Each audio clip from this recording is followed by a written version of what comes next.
Greetings, everyone. This is Dr. Colosimo, Principal of Juan Diego, and welcome to either the third or fourth edition of the Weekly Juan Diego, depending upon how we actually publish these.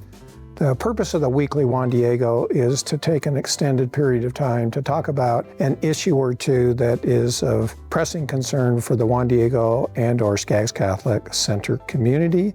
I have with me today Mr. Nathan Tack. Mr. Tack is our assistant principal at Juan Diego, and welcome, Mr. Tack.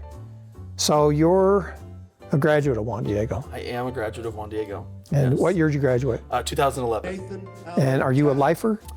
I am a lifer as well. So, but the unique thing about you being a lifer is that you were like the original class of lifers. Correct, yes, So, 1999. So you started, when did you start? I started the first day we opened the property in September of 1999. So the very first day, and you were walking in the first grade. I walked into. Do you remember who your first grade teacher was? Zavensky. Yep. Yeah, I and the remember principal room was two. who? Sister Carla. Wow. And vice principal was Nikki Ward. Yep. So wow. And then, so tell us about your family, like who's in your family that also attended? Yep. So I have an older brother who went to Juan Diego all the way through and started at Blessed Sacrament, and then I have a younger sister who started in the daycare the first day we opened it. So Brad, your older brother, and then he also does what at Juan Diego He now? also is our head lacrosse coach. He's our lacrosse coach. So we have Brad, he was like a 2009 graduate? Yep. Okay, then you're... Yep, I'm 11, and then Ashley is a 15. 15, Yep. So those are the three. Yeah, and your dad was quite involved, Jeff Tack, in the construction of the Skaggs Catholic Center. What did he do? He did heating and air conditioning and mechanical work. He's a mechanical contractor. Right, Yep. and so they were in charge of that whole part of the installation. I think that's how we ended up here, honestly. Because he was connected. Yep. Yeah. So I want to talk to you today about like very pressing concern. We've got this huge building project that's going on, and our parents and students have been very patient and helpful in managing traffic, but you've also been intimately involved in the development of this new building and then seeing through the construction of the building in your role as assistant principal. So can you kind of give a little summary of where we are in the building project? I would say we're about 2/3 of the way through the building project. It's an elaborate project. It involves new theater space and multi-purpose space for all of our schools. It also involves some new classroom space and then infrastructure work. So when you look at it, it's really three kind of buckets that it's touching. And I think parents and families probably have seen some of those things, like the infrastructure project out back with the new roadways being poured and the parking lots being adjusted. I think they've also probably seen the big building going up, but it seems like it's taking forever, but it is on track. And we've taken some tours from our boards through there and some of our students, and they're really excited about it. And once it opens, we will have some additional space that will give us more flexibility to host multi-purpose events, whether it's orchestra concerts or theater, or the nativity play with the elementary school. And then we'll gain some additional classrooms for high schoolers. When you say infrastructure, what you mean is that the south entrance to the Skaggs Catholic Center always kind of felt like the backyard. But in reality, for most of our students, it's the front entrance of the campus, and also visitors tend to come through the backyard. And the reason for that was when we built the Skaggs Catholic Center, this is like a little known trivia, 30s did not exist. And 1950 going to the west also did not exist. In fact, we had to build 1950 as part of our agreement with the city. So we didn't necessarily give a lot of time and attention to the back entrance because there was no entrance.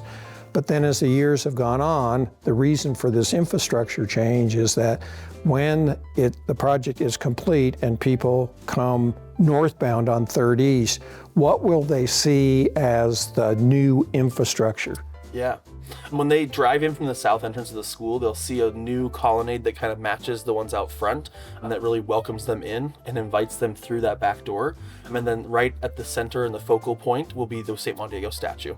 And so the idea is that when people are driving from afar, they'll see the sign that says Skaggs Catholic Center first, then they'll see Juan Diego Catholic High School, and then they'll see the statue of Saint Juan Diego. Yeah. And it will make sense where you are instead of just a nondescript building. And the Skaggs family helped us build it, and kind of on a rare occasion, they're going to allow us to name the Performing Arts Theater in honor of their parents, right? Yep. Mr. and Mrs. Sam Skaggs, so that'll be there. So in order, it's welcome to the campus of the Skaggs Catholic Center. Oh, this is the entrance to Juan Diego, and this is the Sam and Eileen Skaggs. And this is the Sam and Eileen. So that's the infrastructure. But talk a little bit more about this black box theater. Like, what is a black box theater, and why are we installing one, and what's it going to be all about? How many people will it seat? Absolutely. So black box theater is designed to be multifunction for theater specifically. And so you could have a very traditional set stage up front with the audience in one direction, or you can transform that space to be theater in the round or small group theater. That's the intent behind a black box theater. We've kind of expanded that a little bit further in that we see a need for those types of theater activities, but we see a need for orchestra and band concerts and choir concerts to fill that space. We also see a need for some other multi-purpose events, whether it's applying to college night or a sophomore overnight retreat parent meeting or the elementary school nativity play. We need a space that can fit those people, but isn't so cavernous like the auditorium that can seat 1,300. So the theater is designed to seat about 350 guests in its traditional configuration, and then that changes depending on what we're doing in there. It can go down for theater in the round and go up slightly if you're doing like a banquet style event in there, which is another great opportunity that we could use that space. You could have a reception there, you could have a dinner party there, you could have, okay, so it's multi-purpose. Even though it's a black box specific to the performing arts, it will have an expansive use across the entire campus for elementary, middle school, and high school. They'll all use it, right? And so then as you go east along that box, we pick up with more classrooms. And then talk a little bit about this interior courtyard that we constructed between, I guess it's the black box and the new classrooms and the old building. What is that courtyard all about? So there's an interior courtyard space that basically all of the new spaces open off of, and it's kind of connected to our old building as well. And so the idea behind the courtyard is to give students a space they can use during the school day. We are very fortunate to have a lot of outdoor spaces here, but we don't really have one that's completely enclosed that makes it as functional as an indoor space. And so that's kind of what this will allow us to do. There'll be some tiered seating, like 2 tiers of seating there for students, and doors open off of half of the classrooms, the hallway, and the courtyard. And so students can go out there during class time or passing period or lunch more easily. So it's an enclosed courtyard that in good weather days could act as another classroom. Absolutely. So that's kind of a unique concept. And then, so there's 8 classrooms that we've added. They're somewhat generic, but the classrooms are they turn a little bit of a corner. And what is at the nexus of that corner? What do we call that space there? Yeah, we're kind of calling it the collaboration zone. I brought our student body officers in there and kind of challenged them, like, what would you refer to it? And they'll come up with a clever name that they'll adopt on their own, I'm sure.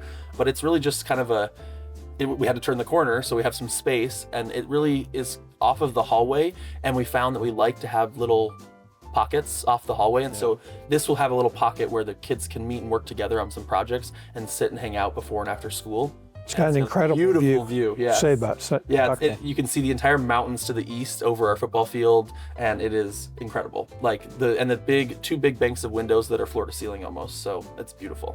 Okay, so then obviously we're a year into construction and we've got more to go, but like, talk a little bit about the traffic pattern and kind of how it's working now. And I think people are used to it, but like, this is going to be a while, right? It is. So so we thank people for being patient with us as we've been working through the traffic pattern, because the south entrance does impact everybody. And so we've had to rework our traffic pattern in the high school, which then adjusted the middle school's pickup pattern, which then adjusted the elementary school and daycare's pickup pattern. So it's been a trying time, but I think we've really worked together as a community to make it work. We anticipate eventually like shifting kind of things back and learning some of the things that we've gained along the way with this process to change our pattern for good. And so talk a little bit about the speed bump table that we're going to build out back. What is this table of speed that we've got? So speed bumps are good at their job, but people hate them, right? And so the idea is that if you integrate a speed bump more effectively, it does its job and people don't realize that it's doing the work. And so the architects came to us with a proposal to integrate a speed table at the back of the school, the south entrance, which is where you'll turn the corner to exit or continue going straight. And it's a gradual incline, flatten out, and then decline back down. And you'll go over it and it will force you to slow down because your car and your perception will be like, oh my gosh, something's changing, so it forces you to naturally slow down, which is a good thing, because we want our students and our parents to drive cautiously on campus, because we have a lot of students that are maybe not always paying attention when crossing the street, and so it's intended. It's more gradual than a speed bump, exactly. right? Like, would the speed table be 20 yards long? Yeah, 15 yards long? It's 15 or 20 probably. Yeah, so it's this long table that serves the function of a speed bump, but without the jarring impact of just being bumped. Yeah, exactly. So that's kind of an innovative idea that we And have. you can snowplow over it, so that's the other benefit. So it's there all year. Yeah, so you don't have to take it down at all. Okay. We think maybe mid-January we're going to be close to being done. Yeah, there's lots of, as you wrap up the construction project, there's lots of little pieces that we're working through, and so those things are getting taken care of. And we have to pour concrete. We want concrete to cure appropriately, and so that is kind of our plan.